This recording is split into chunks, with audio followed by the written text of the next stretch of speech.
down, down, down. Aliens, down, down, down, down. Blood-loving aliens, down, down, down, down. Vegetable aliens, down, down, down, down. I have way too much time on my hands.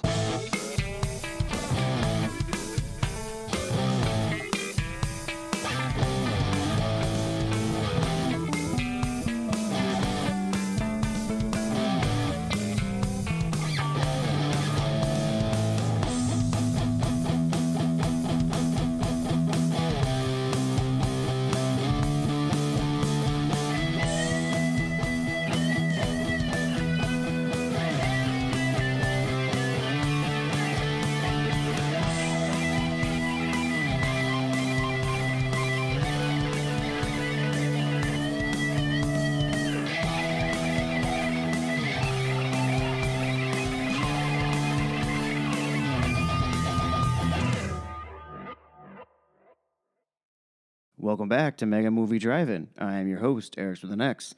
Today we're taking on the 1951 sci-fi horror classic, The Thing from Another World, based on the story Who Goes There by John W. Campbell, Jr. This one was produced by RKO Pictures, the company that brought us King Kong in 1933, and by Howard Hawks Winchester Pictures, which only has 2 movies to their credit. This movie has been noted to have influenced such directors as Rob Zombie and John Carpenter. In John Carpenter's Halloween, you can see the 2 kids actually watching The Thing at one point. He also went on to make his own version of The Thing. Make sure you guys check that one out. It is an insanely awesome movie. I highly recommend that one. It's got some pretty scary parts to that one too, so yeah, make sure you check it out. The movie was directed by Christian Nyby, and some parts were also done by Howard Hawks himself. The movie begins in Alaska during a snowstorm, where we meet 4 of our main characters. Ned Scott, who is a reporter, played by Douglas Spencer. Lieutenant Ken Erickson, played by Robert Nichols. Lieutenant Eddie Dyke, played by James Young. And last but most certainly not least, Captain Patrick Henry, played by Mega Movie Drive-In alumni Kenneth Tobey. The men are sitting around a fire getting acquainted playing cards and busting Henry's balls, which is pretty much what they do throughout the entire movie. Order it. Henry. Report to General Fogarty's quarters at once, please. Yelling for his troops. Sounds like the old days. It's got to suck walking through that to go see your boss. The general informs Henry that he's curious to know what the doctor and his team are working on at the other end of the North Pole. The general wants Henry and his flight team to take a set of sled dogs and the reporter up there to check out what's going on. Aboard the plane, we meet the other 2 members of Henry's team, Crew Chief Bob, played by Dewey Martin, and Captain Corporal Barnes, played by Billy Self. While en route, they get a call from the base's radio op, Tex Richards, played by Nicholas Bryan. The base is getting a strange magnetic reading from up around near them. Here's our first clue that some crazy is going on at the North Pole. As Henry and his team circle the base, Scott cracks a joke. Hey, taxpayers ought to see this. Possibly hit at all the other secret operations that the government was running back in the day. And here we meet a ton of actors.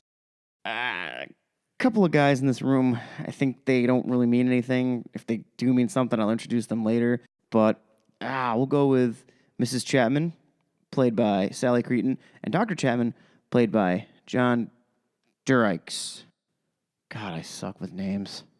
And there in the background is Cook 1 and Cook 2, I guess. Ignoring Dykes and Erickson busting his chops, Henry runs to see his lady.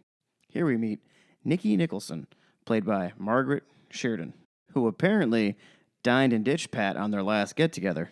What else did I do?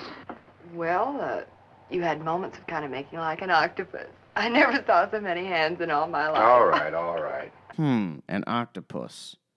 Foreshadowing? Nikki takes Henry to meet Dr. Carrington in his lab. Dr. Carrington is played by Robert Cornwait. And here is Dr. Redding, played by George Fenneman. Or Stephen Colbert. You decide. Dr. Carrington explains to Henry that he's pretty sure that something crash-landed near their base. Another lead that something screwy is going on here. Henry thinks it's a plane, or possibly Russians, but there's only one way to find out. So they head out to find out whatever crashed out in the snow. Bob lets the captain know that they are close because his Geiger counter starts to pick up something crazy.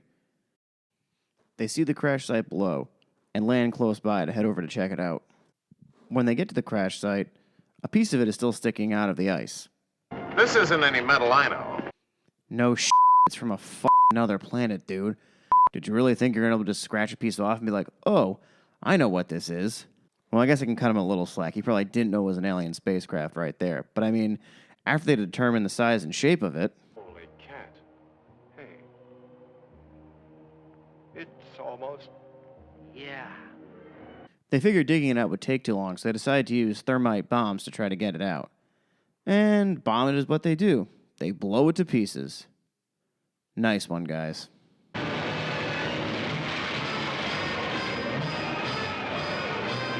After the explosion, they use a Geiger counter to check again to see if any of the ship possibly didn't get blown up. But instead, the Geiger counter leads them to something in the ice. Who knows what it is, but they're able to dig it out, get it back on board the plane, and head back for the base. On the way back, Barnes reads off his favorite passage from the Air Force Handbook. Bulletin 629-49 regarding item 6700, extract 75,131. The Air Force has discontinued investigating and evaluating reported flying saucers on the basis that there is no evidence. I also forgot to mention this movie is pretty well known for its dialogue. The way the actors deliver it is so organic and just feels so natural to them, like they're just having a conversation without the camera even being there. I almost kind of wonder if this movie may have also influenced Quentin Tarantino. What did you say the number of that bulletin was? 629-49, item 6700, extract 75,131. Oh, that one. Once they return to the base, the argument of what to do with the visitor begins. Carrington wants to thaw him out the ice, while Henry wants to keep him on ice till he hears from his superiors. They go back and forth on why and why not to do something. And these same organisms may be dangerous. They may be carrying disease germs from another planet. Germs we couldn't cope with medically. This is where the tension begins between the doctors and the plane crew, specifically Henry and Carrington. Henry orders Tex to send a message back to Anchorage to see what the generals wants to do. Wait till I interview the doctor about what he thinks of you. With the weather knocking out the communications, Henry tells Tex to keep trying to get through. In the meantime, the crew takes turns watching the monster in the ice, while Henry goes on a date and gives Nikki a little go again. You're quite ready. You may have missed a spot. Wouldn't want her to see our captain. Son, would you like to do double guard duty tonight? No, sir. I wouldn't. I think I'll buy you a drink this time. I think you've earned it. She drops hints left and right. Holy hell, man, how do you not pick up on this? Henry cuts his date with Nikki short to go check on the guys watching the monster in the ice. They do a switch, and Barnes is now watching him. He gets the idea to cover the block of ice with a blanket. A heated blanket. He does not realize that's plugged in, does he? Well, even if he doesn't, guess what happens next?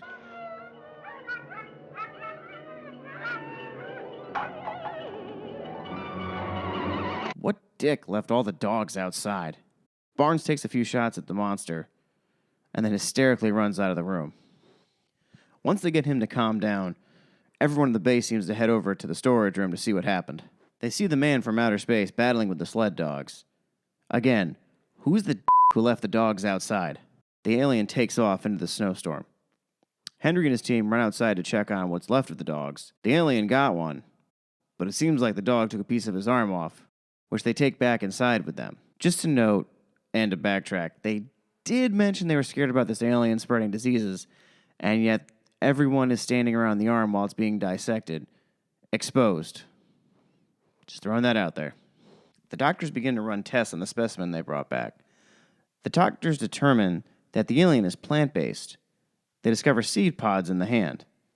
Scott doesn't buy into it at all and calls Dr. Carrington a loony. It's as though you're describing some form of super Karen. But Carrington, feeling insulted more or less by him, lets Scott know that he is impressed by this super carrot that he found from outer space. While Carrington is giving another "this will help science" speech, the hand begins to move. Turns out this plant feeds off blood, and this does not sit well with Henry. Where are you going, Captain? Find our visitor if we can. While Henry and the others are boarding the place up for the alien, which again, now that I say that, kind of reminds me now of Aliens, so I wonder if possibly James Cameron also took a huge influence from this movie. A couple of the doctors discover that some of the plants in the greenhouse have died from exposure to cold air, and they also find Sled dogs. Not even cold, he ain't. Dr. Carrington is pretty sure that the alien is using this for his home base, so he leaves 2 of the doctors there to see if the alien will come back, and if it does, to come get him. Here we get our first good look at the Thing, played by James Arness. Surprise, motherfucker! Mostly known for his work on Gunsmoke as Matt Dillon, or, for this show, Them, which we will also get to at a later time. After barricading the greenhouse, Henry gives Dr. Carrington the business, letting him know that he screwed up royally this time and his buddies are dead. Of any kind to issue Doctor. such an order, no right to assume. You better move along. While restricted to only his lab, Dr. Carrington admits to his colleagues that he's been growing seeds that he found inside the Thing's hand. He's been watering them with blood. Henry makes a stop by Nikki's and wants to ask her what happened to all the plasma that he brought up a couple months back. Nikki then shows Henry Dr. Carrington's notes, and she spills the beans. Henry confronts Carrington and lets him know that he is no different than the Thing, and what he's making in the nursery must be destroyed. Unfortunately, right then the general gets through a text and tells him not to destroy the Thing, and Carrington gives him this smart-ass remark and walks away as if he'd won this fight.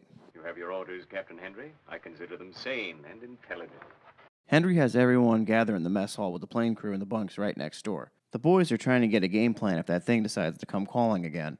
Nikki brings up a very good point. $4 question. What do you do with a vegetable? Boil it. What'd you say? Boil it, stew it, bake it, fry it. But Bob has a better idea. From somebody. Captain, I got a crazy idea. We got lots of kerosene and we could... The conversation is cut short by the Geiger counter reader going off. This is by far my favorite scene in the movie. Get ready. Line, the needles hit the top. Knock, knock.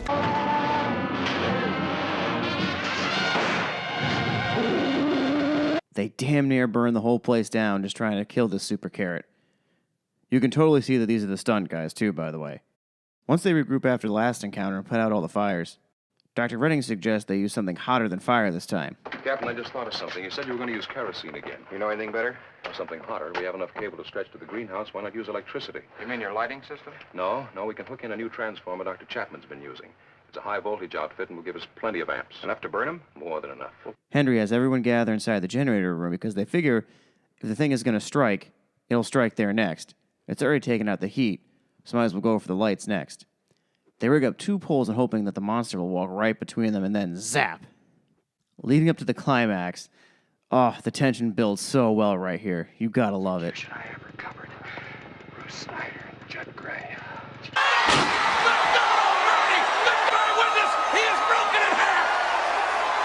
Mad scientists just never learn. I mean, you gotta give them a little credit. Who knows? This might be the one time an alien might be like, yeah, f*** it, let's be friends. But at this point, I don't think he does. The plan works, and they zap him to high hell.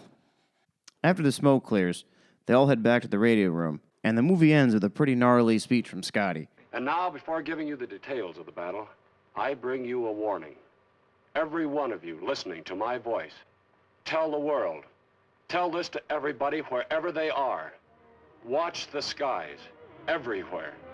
Keep looking. Keep watching the skies. And that was the Thing from Another World. This one is just a must-own for everybody. I mean, even joking around a couple times how much I've mentioned what movies this influenced possibly. And I feel like it's gone from horror to sci-fi to action, the whole 9 yards. The movie has a great cast, and again, the dialogue. Hey, say that again. Oh, Nicky, not you too. He's sensitive about his You hair. too. I got hair. Well, it doesn't make you any prettier. No, your breath. I'm sorry. He's sensitive about that, too. I've been very upset lately. My... Oh, you ninnies. The way they deliver it, just back and forth, it just feels so natural.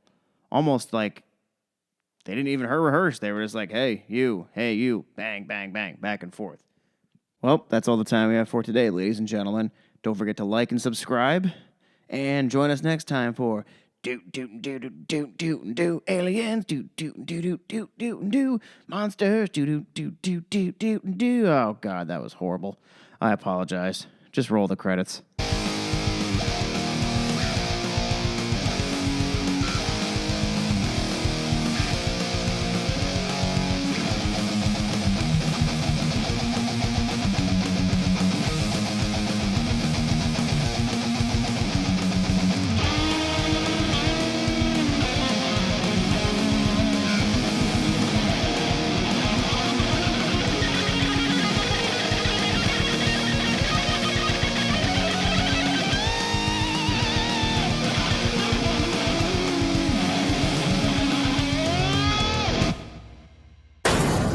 Surprise, motherfucker.